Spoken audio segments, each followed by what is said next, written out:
Hello my loves, welcome back to Love What Luck. It's December, it's officially Christmas month.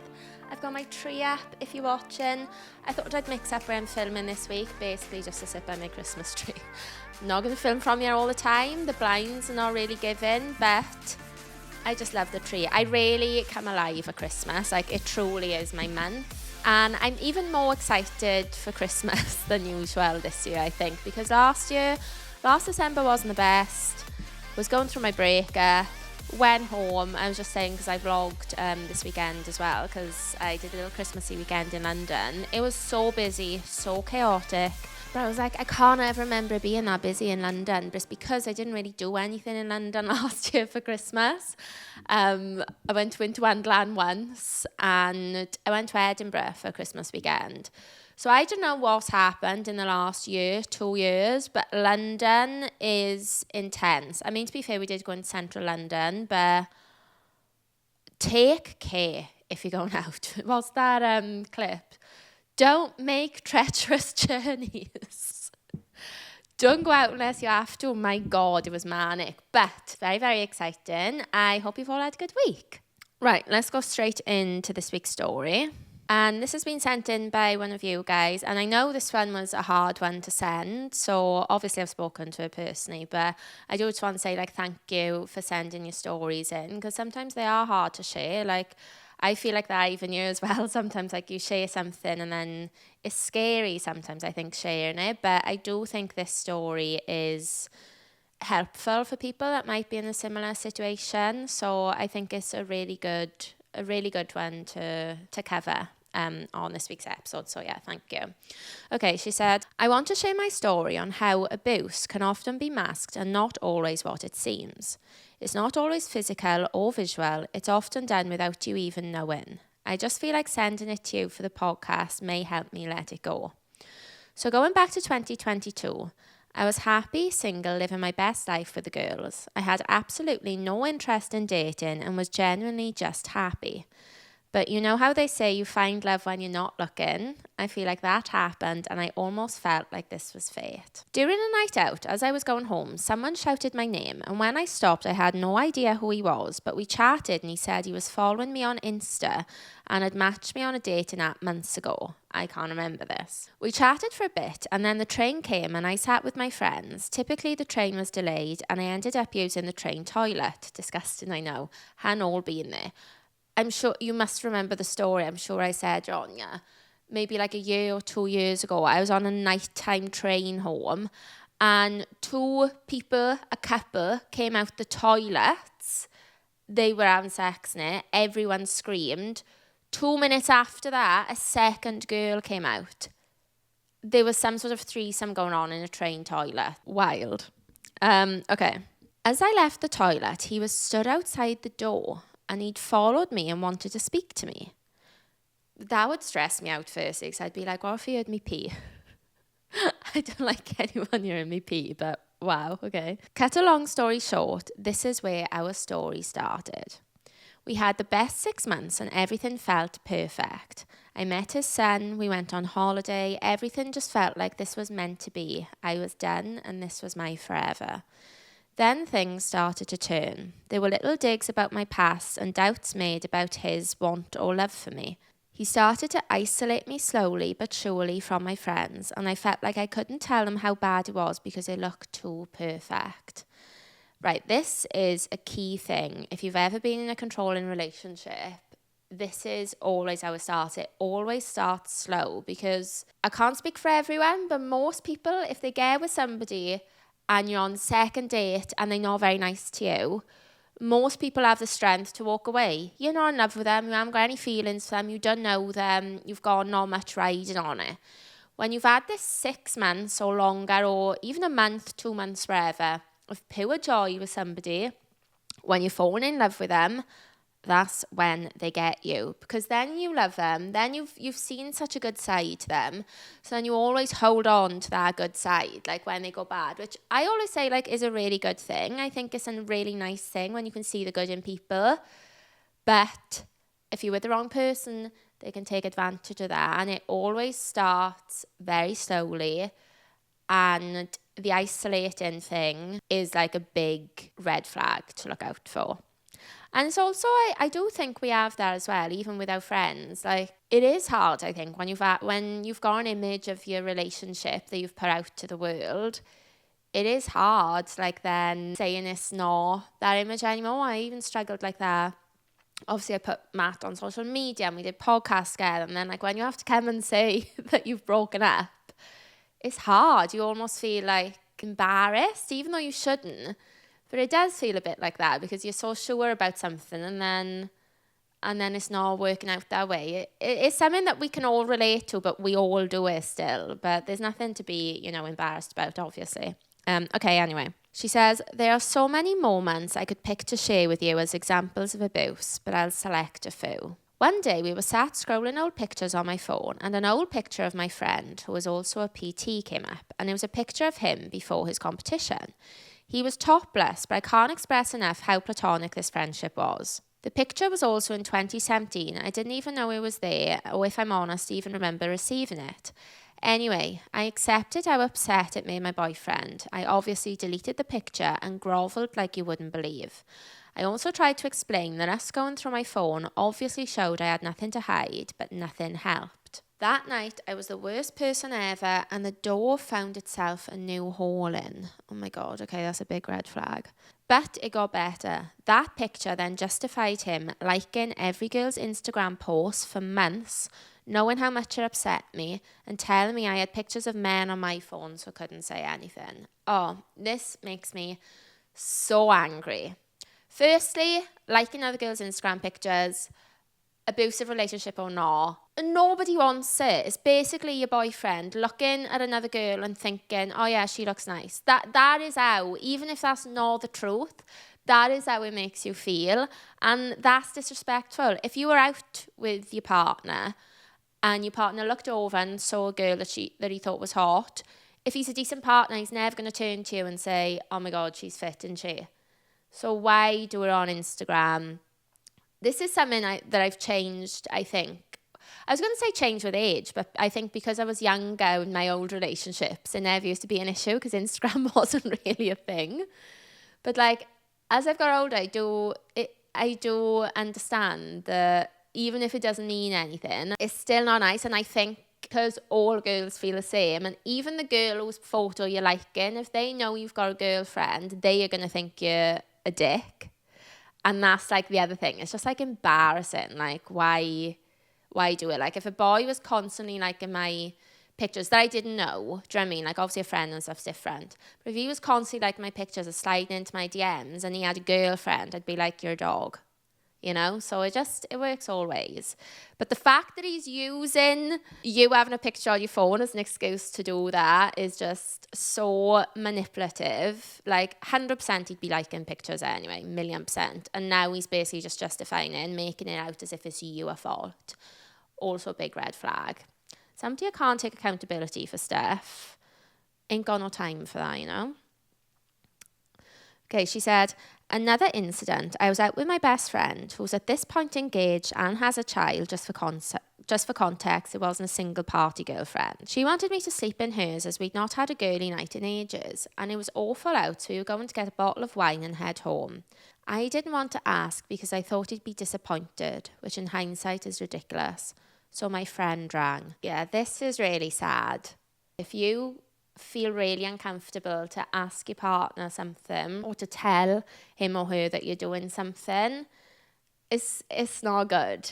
My first boyfriend, that's where it was like, I didn't want to tell him that I was doing anything. Like, the first girls' holiday I booked, I didn't tell him till a week before I went. And every day I'd go into school and the girls would be like, have you told him? I'd be like, no, because the thing is, you just know when you get how much shit it's going to cause. And that's how I think the isolation works, because this is what happened to me, right? I think the first night that the girls went out, I said to like my boyfriend at the time, like, oh yeah, I'm going to go out. And he's like, oh. And it's like, okay, they kind of make a little issue, but it's almost like it's fine.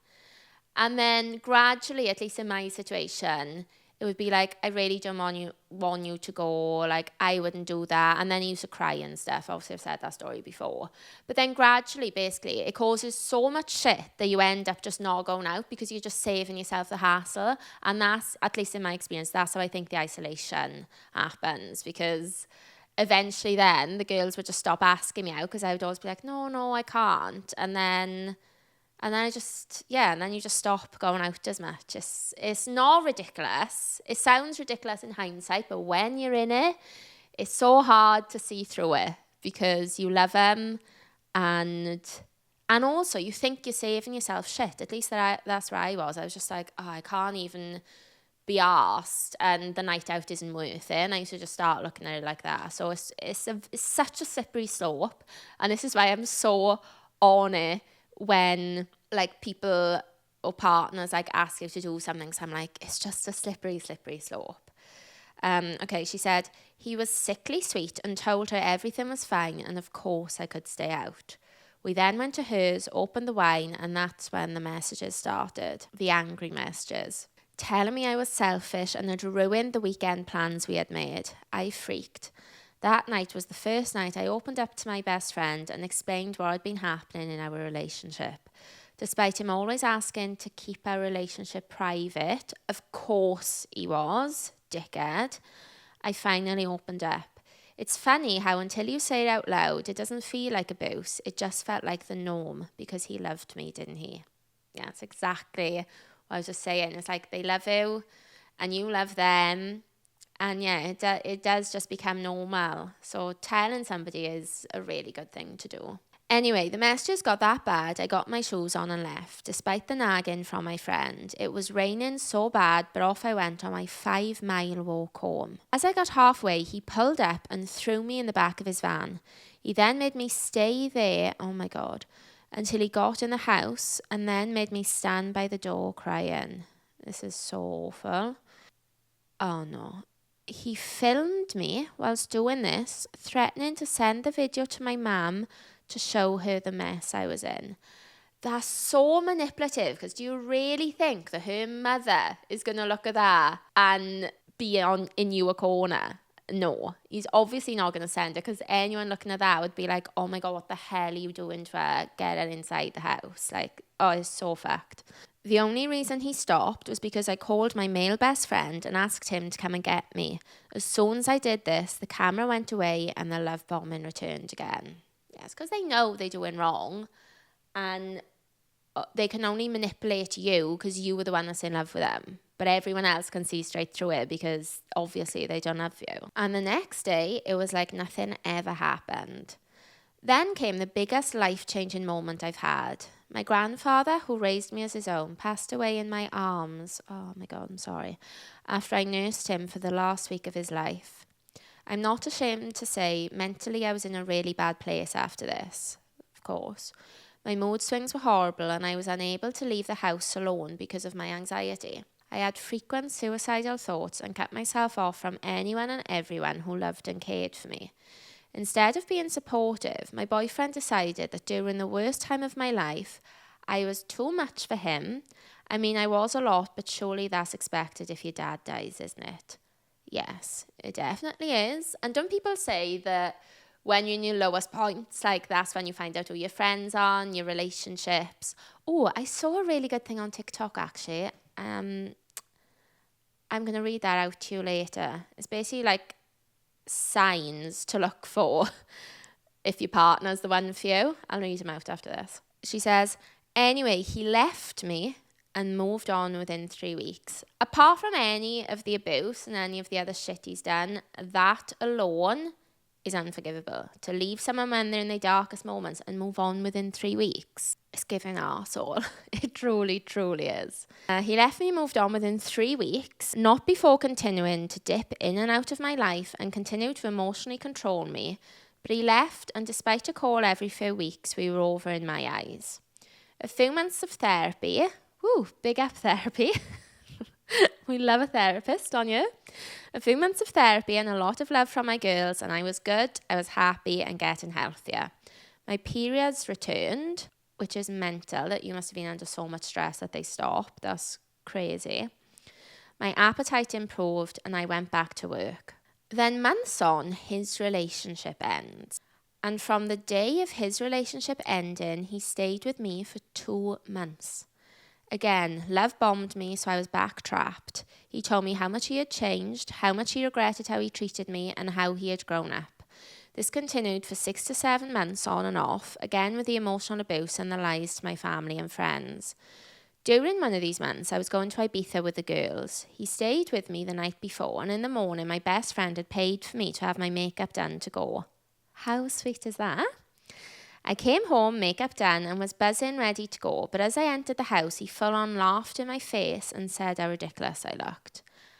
The way I want to put a spear through this man's spine, or his leg, or something, or just like grab like a really pointy piece of card and like give him a paper cut in the corner of his eye. Like, what an absolute horrible person. He told me I looked better without makeup and I looked silly. I cried a river, but I was made out to be the one in the wrong and should have taken it as a compliment.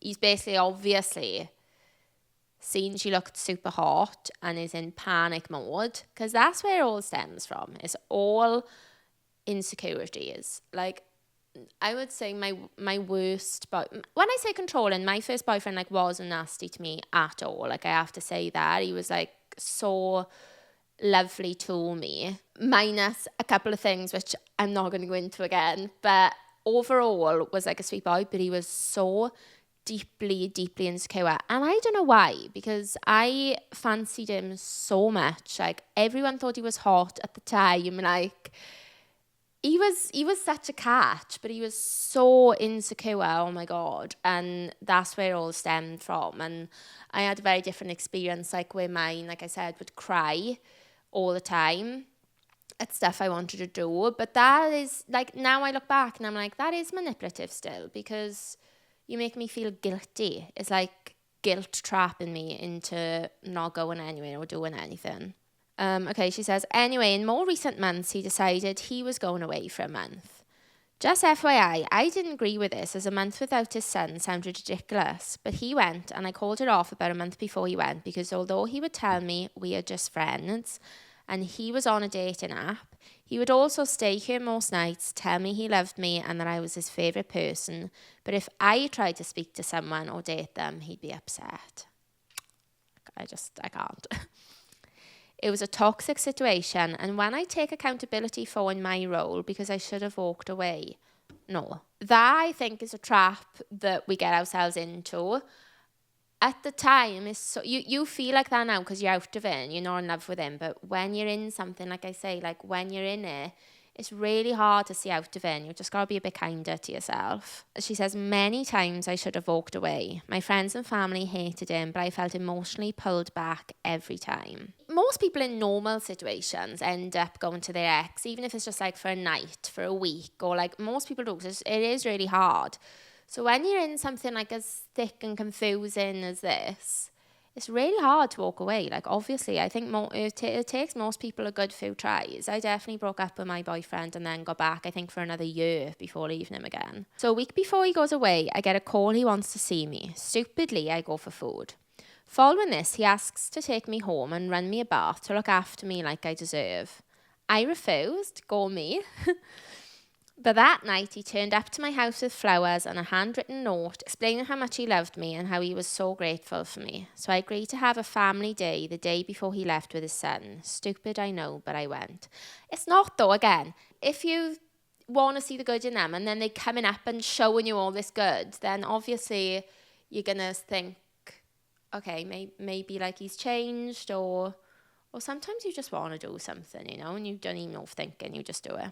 So yeah, he's away, and again, I am bombarded with messages of I love you and I'm the best thing in his life and he loves me more than anything. He misses me and can't wait to come home. Daily calls of non-stop love bombing, but I think because he wasn't there, I could see it for what it was. So I didn't believe it. I felt strong. Woo! I started dating again, met someone, got on, but stupidly felt like I needed to tell my ex. Again, this is where the emotional abuse still played out in my behaviour. So I told him and he got upset and made me feel guilty. I again apologised for doing nothing wrong but being made to feel like I did, and the date stopped. Anyway, the day he is flying home, his house had flood warnings. I go out of my way to help his family flood-proof the house, only to be told to F off basically when he lands, and that a girl who he had told me he went on a date with a few weeks ago was picking him up from the airport. The way that these men can continue to pull females just blows my mind. And I think it is because they go in so hard with a nice guy act at the start. It was like a slap in the face, but also like the brightest light bulb moment I have ever felt. So I messaged her, not as a bitter ex, not as someone who wanted revenge, but woman, to warn her of his narcissistic and abusive behaviours. I love that. I love that you did that. And for those reasons, that's really good. And I think anyone else should be encouraged to do the same thing, because that girl's obviously got no idea and she's just seeing this like nice, wonderful guy. And if I had a message like that off somebody's ex, it would 100% make me think. I'm not saying I would like never go on a date with them again, because you know, I would probably want to see it through. But I just think it'd like make you much more aware. And then when that first red flag happens, you're going to remember the messages and all the stuff that girl said. And you're going to be like, shit, I don't want us to slip into that. So I think even if it gets to that far, I mean, some girls might read that message and be like, oh, I don't even want to get involved with this, like, bore off. So either way, you're definitely helping someone. Turns out he's been love bombing her too, obviously. And she has a young daughter who he's been begging her to meet. The day we had our family day, he told her he was with his sister. Also turns out the 3 or 4 weeks of no contact I had with him, he was seeing her almost daily. So the man can't be alone, which is a huge red flag, by the way. We voice noted back and forth for the day, sharing information, and she honestly sounded like the sweetest human. I felt horrendous for her, but sadly I know he will worm his way out of it, and she had already planned to meet up with him again to talk it through, and now they are seeing each other again. I can't blame her. She only did what I would have done all those months or years ago. What also hasn't helped is his mother called this new girl and lied for him and said that I was obsessed with him and would do anything to sabotage his life. No, I'm sorry. There has to be an unspoken rule as a mom. Yes, you love your child, but come on. Don't let your son manipulate and gaslight you. Have you seen that trend on TikTok? And there's like, it's a big slap sound in an argument. And it's like the woman films herself and she's like, me turning my head when my son gets in an argument for liking a girl's photo or something. It's just saying like, even when he's your son, let's do better. Let's raise him to be a good person. Let's not make excuses for him just because he's your son. Because to everyone else, he's just another fuckboy on the streets and they need to be stopped.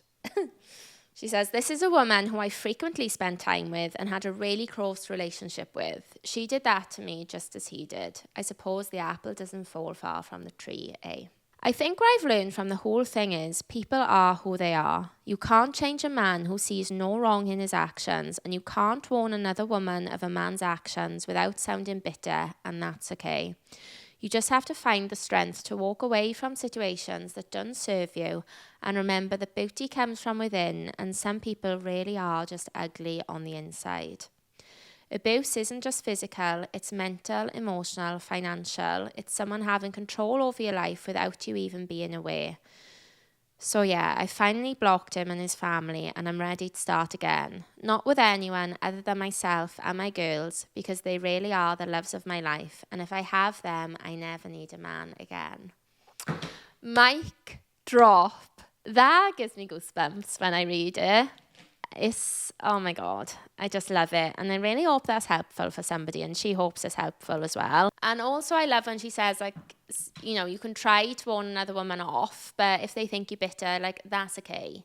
And that's not your problem, and you just kind of have to accept it, and hopefully, I mean, they'll figure it out. Nobody's going to be with him forever, are they? Surely. Because eventually, like, the women will get sick of it and leave, as you did. And like I said to her, it takes as many times as it takes, but you leave. And in the end, that's all that matters. Also, I love when she says about the girls at the end. That reminds me of the Sex and the City clip with Charlotte. And she's like, don't laugh at me, but maybe we're each other's loves of our lives. And men are just, men are just nice people to have fun with. Or something like that. And I just think it's so true. Because your girls will always be there for you throughout all the breakups, throughout the drama. You can always rely, if you've got a good friend, you can always rely on your girls. So yeah, guys, if you've got any stories, come and let us know. I'm at Sadie@lovewhatluck.com for the emails. I've got an anonymous link, which you can find in the show notes. Or you can DM me at Sadie Maltby at lovewhatluck. Right, I've got another PSA. I mean, I can only assume you've seen it by now, but if you haven't, you've got to go and see Wicked. The way that film has been in my head, every day I'm waking up, no one mourns the wicked, no one, I don't know all the words yet, but I've never heard any of those songs, apart from Defying Gravity, obviously, and Popular. I'd never heard them before. I know the whole score now. Every day I wake up, I'm putting the Wicked soundtrack on. I'm blasting it in the shower, Defying Gravity. I'm just dreading the moment when inevitably it'll happen. I'm going to come out and I'm going to see my neighbour, and God forbid he says anything to me. But even not, like, sharing a lift with someone that I almost am guaranteed to know that, like, he's heard me sing. It is a film, guys. And I've actually seen the musical, but I'd only seen it once, 3 years ago. I couldn't remember what happened, although I did go with Abby and she told me a big spoiler about the wizard, which was upsetting. But I couldn't remember the storyline. I don't even know if I've seen Wizard of Oz, which I know sounds mental. Like, I know I can picture their faces and stuff. I don't know what happened though in it. So I was watching it literally as if it was like a new film. I can't wait for part 2. Oh my God. It's just amazing. I love Ariana Grande as well. And I even warmed to Ethan Slater. Plays Bok, who's like obsessed with Glinda, who Ariana Grande plays. And it's just how I imagine her in real life, to be fair. I think he must be obsessed. And do you know what? After all she's been through, sometimes I think most girls really, we just want somebody that's obsessed with us, healthily, obviously. But I saw a video the other day saying my standards are so high because my father's printed out only pictures of my mother on the wedding day, and they go down the hallway and it's wedding pictures, and it's either just ones of her or it's ones of the two of them, but like he's in the shadows and like she's super bright, and it's so sweet. And yeah, who doesn't want that? I'm not ashamed to say that that's what I want now. I honestly think something's happened to me this year, my age, wherever. I just can't be effed for any bullshit. Just come in and love me and be obsessed with me is just that's all I ask. And, you know, it really shouldn't be that difficult. Right, let me see if I can find that thing on TikTok, because I did like that. I'm sure I saved a few guys. It's basically like little signs if you're unsure whether, you know, your person is somebody that you want to spend the rest of your life with, basically. Can you see him fixing your tea and soup when you're sick? There's your answer. Can you see him reading your favourite book just because? There's your answer. Can you see him calmly communicating to better the relationship in hard times? There's your answer. Can you see him blowing out the candles after you fall asleep? Can you see him taking you to your favourite place when you've had a rough day? Can you see him building cool shit for your kids? Can you see him crying when you walk down the aisle? Can you see him help your daughter learn how to ride her bike without training wheels? Can you see him teaching your son how to drive a manual? Can you see him fulfilling his dreams and you're still in the picture? There's your answer. So a nice little tick list there. When I tell you, if my husband doesn't cry when I walk down that aisle, it's going to really, really upset me. I need to see a tear. I don't need you to be sobbing, although it would be nice. But at the very least, when I reach the top of that aisle, I need to see that your eyes have at least watered. I need to see some dampness in the eyes, because I'm going to be coming out in that dress. The music, the emotions, you've got to shed a tear. I'm sorry. what if he doesn't? Just doesn't bear thinking about, really, does it? Okay, let's go in. I've got another message from one of you guys. It says, so I went to Italy on my own to do a triathlon. When I was at the airport, I saw this girl wearing a triathlon club jumper that I recognised. I'm sorry, there's no bigger sexual tension than when you get to that airport and you see anybody you fancy. That's one thing. But to see a mutual hobby or enjoyment, or like basically like a link with this person, there's no bigger sexual tension. Have I told you this story? I'm sorry if I have. But when I went on holiday with the girls before I went to Ibiza, a guy, have I said I'm on deja vu? Literally, I might have said this last week, and I'm sorry if I have. But I'll keep it short in case I have. But this guy got on the plane that I fancied, and all the girls knew was like, oh my God, you fancied him. There's just nothing more exciting. You sat on the plane with somebody going to the same destination as a little crush. A little crush is sitting in 35D in front of you. Oh my God, it's absolute thrills. I think I have said the story because then I got to Ibiza and then he was in the bar. I literally think I said it last week. Apologies. But I love it. I love it. I love it. Okay. It's the start of any great love story. He said, didn't think anything of it and got on the plane. You can tell that this was written by a man because a girl would be like, oh, and he had the triathlon jumper on and we were there at the same moment, the same time, same place. No, he saw her, didn't think anything of it, got on the plane. Got to Italy and I saw her there. We were doing the same race. She was with her boyfriend, plot twist. We got chatting. They were nice and said to get in touch if I needed anything. We met for a run and supper one night. The race finished and I waited for both of them at the finish line to thank them for the support during the week. I went home the day after and she messaged me saying nice to meet you and safe flight. 3 months went by and I saw her again at another race. We chatted and I asked how the boyfriend was. She said, we finished soon after the race. I smiled. Oh, I bet you did. 2 days after the race, I messaged her and said, congrats. If you want to go for a bike ride anytime, let me know. Which, how sweet and fun, by the way. This is like, Stephen Bartlett had somebody on his podcast that said, like, if you're looking for a partner, look for them in places that you've got your hobbies or like, yeah, basically where you want to do. So if you like reading, go to a reading club and like maybe meet someone there. Because then obviously you're into the same things. Like if somebody asked me on a bike ride, I'd be like, a first date? No. Could I wear my heels on the bike ride? I don't know. I just don't know. I would probably still go because I do think a bike ride's cute. But in the same way, if I was in the club now and somebody asked me for a night out for a first date, I'd be like, no, that ship has sailed. I don't want to go out and do shots with you. So what would be my first? I think now my perfect first date would just be like walking somewhere, going to see something. This sounds super boring, so I'm going to stop. but yeah, it's basically like if you like running, go to a run club and, you know, then you go into the gym together and you've got like mutual interest. Okay, I'm getting carried away. I'm sorry for interrupting. So they chatted away. If you want to go for a bike ride anytime, let me know. She was older than me, but age is just a number. We chatted for a while and I asked her if she wanted to go on a date. She wasn't sure as the age difference was big. Okay. She's unsure if she wants to get into the toy boy world. I see no issues with it.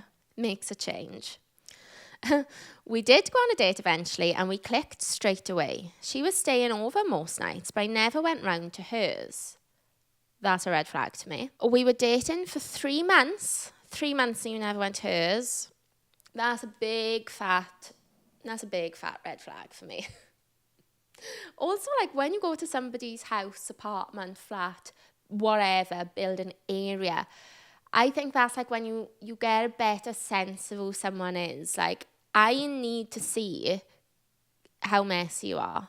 And I know that's shallow, but I've got minor OCD, I would say. I like things in the cupboards facing the right way. The labels have to face up. Everything has to be in a line. I'm a little bit sad with it. I genuinely don't know if I could live with someone who was super messy, because it would just have a big effect on me. And weirdly, I have mostly attracted guys that are tidy. Mostly. At least the ones that I've liked the most have been really tidy. And obviously I lived with Matt, and that was like fine. So yeah, when you go over to theirs, you get a sense, like you have to know how they live in. What colour bed sheets has he got? How many pillows has he got on his bed? Like how dusty is it? What's the bathroom looking like? Those are important things for me, and vice versa. You know, like if I've got a guy coming over, I'm gonna make sure that the flat looks nice. So to never go to their house, I think that's a huge red flag. We were dating for 3 months, and in that time we booked to do another race abroad. We were looking forward. I thought she might be the one. So sweet. Closer we got to the event though, slower the replies got. The week before flying, I had a text saying she can't go anymore, wants her money back, and that we should just stay friends. I cancelled the hotel as it was refundable, couldn't cancel the flights. I still went after... I don't like that. It's very inconsiderate, because if you've paid for something and she's cancelled, she should offer to pay you for that. Like, I'm all for being wined and dined, but if you're actually breaking up with somebody, like, take the cost off them. Do you know what I mean? Don't dump somebody and have them pay for the flights. I just think that's really cheeky. I don't like that. I still went after booking another room, good, elsewhere, and that's the last time we've spoken. Not sure what happened, but there we go. Once again, I'm not dragging you. I love it when I get messages from guys. But that's so obviously a guy that's written that. Not sure what happened, but there we go. Once again, a girl would be like, what do you think? Well, I don't know, maybe he has done that. But you'd be like sending it to your friends. Like, we'd talk about it over and over and over again for the next 3 months. And then like when we had one new piece of information, like I saw a picture of him with somebody else, like then the conversation would be brought up again. And that can go on for... I would say ballpark up to 10 years because, you know, there's new developments, there's new character developments, new characters coming into the story. We will talk about that shit for a long time. Hence, I've got a podcast and I talk for God knows how long every single week. I would love to have a man's brain just for a day, honestly, to just be like, well, don't know what happened, but there you go. Like, I don't know, obviously, maybe guys, they must think more about that. But I don't think guys indulge in their overthinking, whereas I think girls do. I do especially. Sometimes I can nestle into bed for a good 2 hours and think, what am I going to play in my mind today? And sometimes, I mean, not so bad now because I've done the work. But previously... I could never sleep. I was the worst sleeper because as soon as my hair would touch that pillow, I'd be like, let's think about this event that happened 2 years ago and let's think about it over and over and over and over again. And let's make the night hell. And we just indulge in it, whether we want to or not. Whereas I think guys are a lot better at controlling it. But this is really sad, and I think that's really confusing. Like, to be with someone and to like see them most nights and have them over and like book a trip, that's like such an exciting, nice thing to do. So for them to then like pull the rug from under you, it's horrible, isn't it? I mean, she told her, but it's basically like being ghosted. She didn't give a reason. But what my take on this is, I think it's all to do with the ex. Because if we look at the timelines, she's in a relationship with somebody and then 3 months later, she's dating somebody else. I think that's too soon. I think if I go with somebody now and they say, I mean, I don't know how long this couple were together, but if I go with somebody and they said like, oh yeah, we broke up 3 months ago, I'd be like, you are not ready. Because there's no way they're over that person unless they never fully loved them, which is unlikely. So if they actually had any feelings for that person, they're not going to be over them in 3 months. And then as exciting as it is with someone new, really... it's not, I don't think it can be genuine because I think you're kind of like filling a little bit of a void. And then when it starts to get serious with another person, when shit hits the fan, then you're like, oh my God, like I'm not ready for any of this because they've only been single for 3 months. So I think that's all on her. Obviously, she shouldn't have taken it so seriously. But I do think if somebody does that, it's doing you a favour in the long run. because otherwise you could end up with somebody for longer and it just gets worse and worse. So that's my take on it. Obviously, I don't know, but I think she probably wasn't ready. Or surely not, but like maybe she was still with the guy, or maybe they were still living together or something. Like, you don't know. I've met loads of people out, like girls, and they're like, oh yeah, I say loads, I remember one. But I met her last year and she was going on a date with someone else, but she still lived with her boyfriend because like the tenancy wasn't up, or I don't know, like wherever the logistics were, and they were still living together, and she's gone on a first date with someone. Shit happens, you know. But yeah, thank you for sharing that. I love hearing from guys. So yeah, guys, send your story. My friend told me the other day, she was like, you really need to have a man on the podcast, like a straight man, and tell us what they think. I'm like, so true. So that's next on my list. I would just love to have a man's brain for a day, although a week if possible. But what would I fit into a day? One of the first things I would want to do is obviously have sex to see what I feel like. But I don't know if this is weird or not, but I would like to have sex with myself to just know what it's like to sleep with me. Make of that what you will. Is it egotistical? I don't know. But I just would be keen to know what it's like. And then obviously, would I need to have sex with a girl? Probably not. I told you before that I had a dream years ago that I had a penis, but it was like dangling right in between my legs, like not at the front, like actually in between my legs, so I couldn't walk properly. And that was absolute hell. So I would be keen just to know what it's like to even have, you know, a penis and to see what that feels like. I would just also love... I'd love to understand what's so thrilling about golf for 8 hours. I would love to understand how important work is and how you can't possibly multitask anything outside that job, because girls definitely don't have that problem. We multitask all the time. I don't think men can. I'm literally... Is this going to be me ending up dragging men and then no men are going to want to come on? It would just be nice to have their brains, wouldn't it? To just text as them and to receive a text, and more it's like to have the pressure to ask somebody out. That would be good. Like, would I be more confident as a man, or would I still be nervous but just forced to act on it and forced to ask people out? Oh my God, it would just be joyous though, wouldn't it? It would be joyous. I'd also like, I might be taller if I was a man. If I could be a man, I'd like to be taller just to see what that's like. See what that's like out and about in the shops, and to have the extra strength. Like, that would be nice. It took me ages yesterday to get the thing off the bottom of my camera. I had to get Abby to help me. It was a nightmare. It would be nice to just have that strength as well, wouldn't it? Oh, also, guys, I asked you on Instagram, didn't I? Last week or the week before. I asked you what's like the best or worst lie you've told or been told.